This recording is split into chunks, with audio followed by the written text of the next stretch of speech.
কে কে হ্যাঁ, এটাই এই মুহূর্তে বঙ্গ বিজেপির কাছে একমাত্র প্রশ্ন।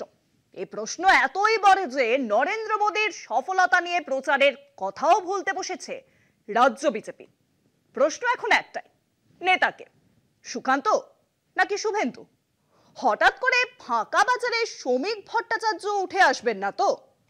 এছাড়াও বিতর্কিত দিলীপ ঘোষ তো রয়েছেন। দলের কর্মীদের ভিতরে তার চাহিদা এখনো যথেষ্ট।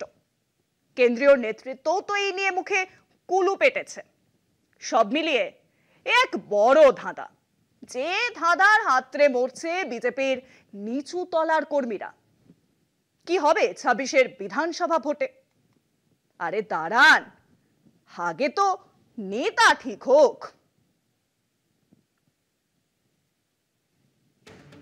বিধানসভা ভোটের আর হাতে গোনা কয়েকটা মাস, কিন্তু এখনো রাজ্য সভাপতি কে হবেন তা ঠিক করতেই পারল না বিজেপি।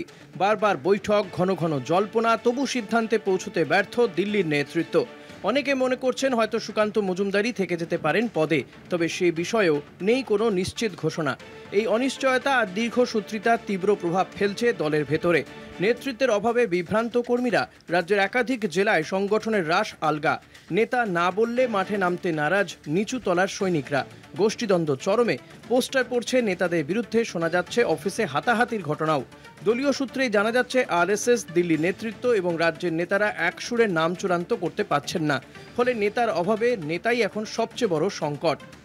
বহু কর্মী কেন্দ্রীয় পর্যবেক্ষকদের প্রশ্ন করছেন, কে হবে আমাদের কাণ্ডারি? কিন্তু সে প্রশ্নের জবাব মেলেনি এখনো। তাই উদ্বেগ বাড়ছে প্রত্যেক জেলা ও মণ্ডলের স্তরে। কয়েক মাস বাদেই ভোট, অথচ দলের ভিত নড়বড়ে। এই পরিস্থিতিতে বিজেপির সামনে এখন সবচেয়ে বড় প্রশ্ন, নেতৃত্বহীনতায় কি 26-এর লড়াই করা আদৌ সম্ভব? কলকাতা টিভি।